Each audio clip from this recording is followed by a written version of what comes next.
ខ្ញុំសូមថ្កោលទោសចំពោះការប្រើអំពើហិង្សារបស់ភាគីថៃមកលើប្រជាពលរដ្ឋស៊ីវិលស្លូតត្រង់កម្ពុជានៅភូមិព្រៃច័ន្ទនាល្ងាចថ្ងៃទី12ខែវិច្ឆិកាឆ្នាំ2025នេះដែលបណ្ដាលឲ្យប្រជាពលរដ្ឋស៊ីវិលស្លូតត្រង់កម្ពុជារងរបួស3នាក់និងស្លាប់បាត់បង់ជីវិត1នាក់ទង្វើនេះគឺខុសច្បាប់មនុស្សធម៌អន្តរជាតិនិងច្បាប់អន្តរជាតិហើយផ្ទុយទៅនឹងស្មារតីមនុស្សធម៌ក៏ដូចជាការឯកភាពគ្នាកន្លងមកក្នុងការដោះស្រាយបញ្ហាព្រំដែនដោយសន្តិវិធីជាពិសេសការឯកភាពឲ្យយន្តការគណៈកម្មការចម្រុះព្រំដែន GBC ចុះវាស់វែងនិងបោះបង្គោលបណ្ដោះអាសន្ននឹងត្រូវរក្សាស្ថានភាពដើមដដែលរហូតដល់ការវាស់វែងត្រូវបានបញ្ចប់និងរងចាំការសម្រេចដោយ GBC ខ្ញុំសូមឲ្យភាគីថៃ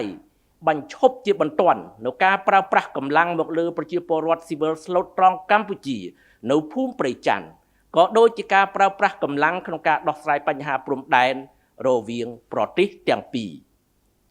ខ្ញុំសូមឲ្យមានការបើកការស៊ើបអង្កេតដោយឯករាជ្យលើករណីនេះ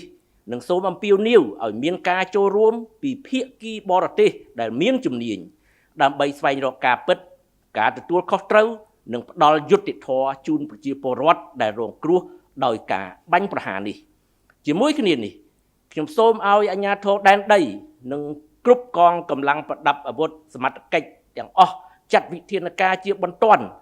ក្នុងការការពារប្រជាពលរដ្ឋរបស់យើងជាពិសេសត្រូវគិតគូរលើសុវត្ថិភាពនិងអាយុជីវិតរបស់ពួកគាត់ឲ្យបានជាដាច់ខាតកម្ពុជានៅតែរក្សាជំហរក្នុងការដោះស្រាយបញ្ហាដោយសន្តិវិធីស្របតាមស្មារតីនៃសេចក្តីថ្លែងការណ៍រួមទីក្រុងកូឡាឡាំពូថ្ងៃទី26ខែតុលាឆ្នាំ2025ដើម្បីឈានទៅដល់ការបញ្ចប់ជម្លោះនិងកសាងសន្តិភាពរវាងប្រទេសទាំងពីរបាទនេះគឺជាខ្លឹមសារនៃសាររបស់សម្ដេចអធិបតីនាយករដ្ឋមន្ត្រីដែលទើបតែចេញនៅក្រោយពេលដែលមានព្រឹត្តិការណ៍ហិង្សានេះបាទ